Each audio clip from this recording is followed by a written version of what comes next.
अस्सलाम वालेकुम नाज़रीन, प्रोग्राम गपशप। अच्छा जी, ये दोस्त लिखते हैं पाकिस्तान से कि मैं एक जनाजे में शामिल होने के लिए गया, अफसोस के लिए।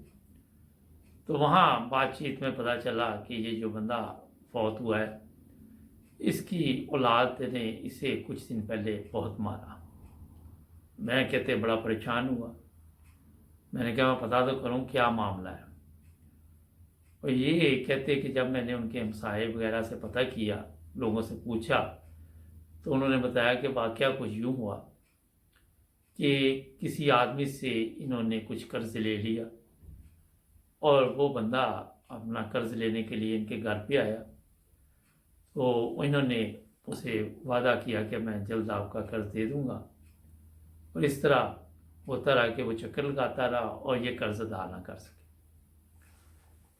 एक दिन ये घर पे थे तो वो बंदा फिर आ गया, तो इनके दोनों बेटे भी घर पे थे। उन्होंने भी सुन ली अंदर बात, तो वो भी बाहर आ गए। पूछा मामला क्या, तो बाप ने बताया कि मैंने कुछ साल पहले इससे कर्ज लिया था, मगर मेरे हालात दोबारा ऐसे नहीं हुए कि मैं इसका कर्ज उतार सकूं। तो बेटों ने कहा आपने क्यों कर्ज लिया? तो उन्होंने कहा कि आप लोगों के लिए लिया था और आप पे खर्च किया है, अगर आपके पास पैसे हैं तो आप दे दें, क्योंकि मैंने किसी गलत काम के लिए तो नहीं ये कर्ज लिया।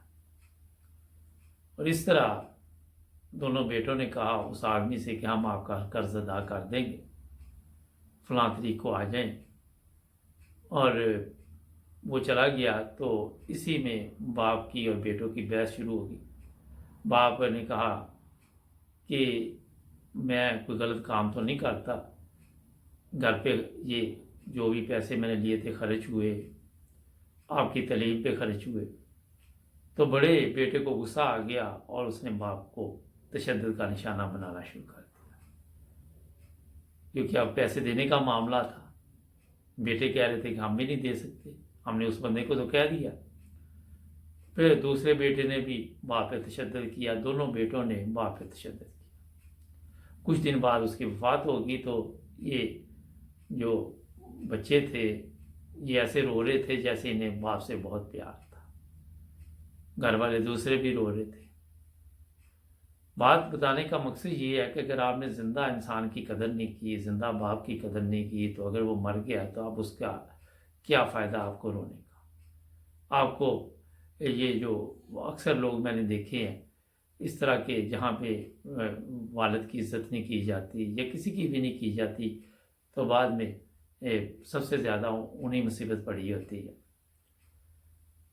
ये वाक़या आपको इसलिए मैंने बताया कि जब कहते मैंने देखा तो बड़ा बेटा वहाँ पे नहीं था, तो पता चला कि बड़े बेटे को चारपाई के पास भी नहीं आने दिया उन्होंने कहा कि इसने शुरू में बाप पर हमला किया और उसे मारा।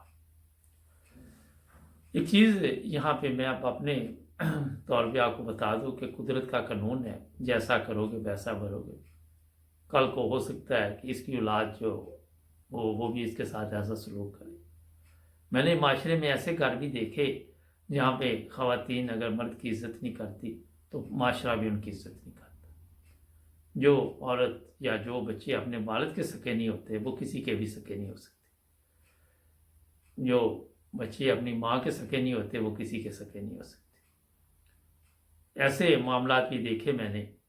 कुदरत का एक कानून है कि ऐसी औरतें भी देखी जिन्होंने अपने ससुराल की इज़्ज़त नहीं की और उनको मजबूर किया कि वो बेटे के घर ना रहें, बेटियों के पास रहें। फिर कुदरत ने उन्हें भी ऐसा ही सलूक दिया और अपनी बेटियों के पास उन्हें भिजवा दिया। इस तरह के मामला भी मुझे देखने में आए। ये कुदरत का कानून है नाजरीन, कि अगर आप किसी को इज्जत नहीं देते तो आपको भी इज्जत नहीं दी जाती। कैसे हो सकता है कि आप अपने लिए तो कुछ और पसंद करें और दूसरों के लिए कुछ और पसंद करें। ये चीज़ें आपको मैंने इसलिए बताई हैं कि माशरे में हमारे में यही हिसाब शुरू हो जाता है, इसी दुनिया में हिसाब शुरू हो जाता है। और लोगों के लिए जो मुश्किलात आप देखते हैं, अगर उससे आपने कोई फ़ायदा नहीं उठाया, अगर बेटे ने बाप की इज़्ज़त नहीं की और फिर ज़ाहिर है उसकी औलाद उसकी इज़्ज़त नहीं करेगी, मगर कहीं पे तो तब्दील करना पड़ेगा अपने आप। इसलिए اگر ماں نے ماں کے ساتھ بیٹی کے ساتھ اچھا سلوک نہیں کیا تو اسے بھی اپنے آپ کو چینج کرنا پڑے گا تاکہ اس معاشرے کو بہتر کر سکے۔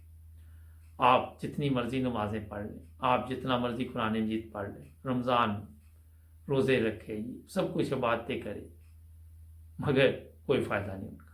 حج کریں، عمرے کریں، جب تک آپ اپنے والد کی والدہ کی عزت کرنا نہیں سیکھیں گے ان چیزوں کا کوئی فائدہ نہیں۔ جاؤ جہاں مرضی چلے جاؤ، یہ میرا آپ کو چیلنج ہے۔ یہ جو لوگ 6 عمرے 7 عمرے 8 عمرے کرتے، کتنے گناہ انہوں نے کیے ہوئے۔ ایک عمرہ کر کے بھی انسان گناہ بخشوا سکتا ہے، باقی پیسوں سے آپ کسی یتیم بچوں کی کفالت کر سکتے، کسی کو تعلیم دلوا سکتے، مگر شاید ان لوگوں کے ذہنوں میں ہے کہ ہم اسی طرح بخشے جائیں گے۔ اپنے کردار کو اچھا بنائیں، ایک اچھا انسان بنے تاکہ معاشرے میں تبدیلی آئے۔ آج بے شمار ایسے بچے پاکستان میں ہیں جن کا کوئی وارث ہی نہیں، برباد ہو گئے۔ کبھی یہ جو بڑے بڑے لوگ ہیں جو بتاتے ہیں کہ ہم نے جناب بڑے حج کیے، بڑے عمرے کیے، بڑی عبادت کی، کبھی ان لوگوں کا خیال گیا ان کی طرف؟ غور کریں۔ مرنے کے بعد تو شروع ہو جاتے ہیں کہ جناب جو خوبیاں نہیں ہوتی وہ بھی بولی آتے ہیں، پھر وہاں پہ بھی جھوٹ کا سہارا لیا جاتا ہے۔ تو یہ زندہ جب تک ہے اس وقت تک اپنی قدر کریں۔ اپنی قدر سے مراد ہے کہ لوگوں کی قدر کریں۔ جب لوگوں کی آپ قدر کریں گے تو آپ کی قدر کی جائے گی۔ یہ مختصر سا پروگرام آج میں نے آپ کو بتایا، یہ واقعہ جس سے لوگ اپنی اولاد کے لیے قرض پکڑتے، پیسہ پکڑتے اور اس پیسے کے ساتھ سوچتے کہ ہماری اولاد کل کو ہماری خدمت کرے گی۔ ایسے حالات پیدا نہ کریں، اپنے آپ کو گروی نہ رکھیں ان بچوں کے لیے۔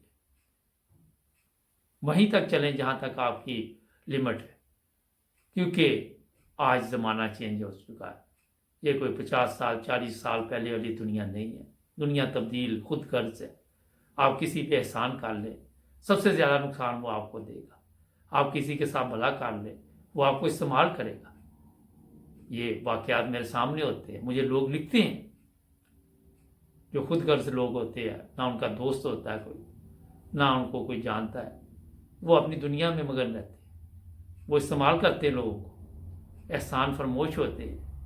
سب سے پہلے وہ اسی بندے کو ڈسیں گے جس نے ان پر احسان کیا ہوتا ہے۔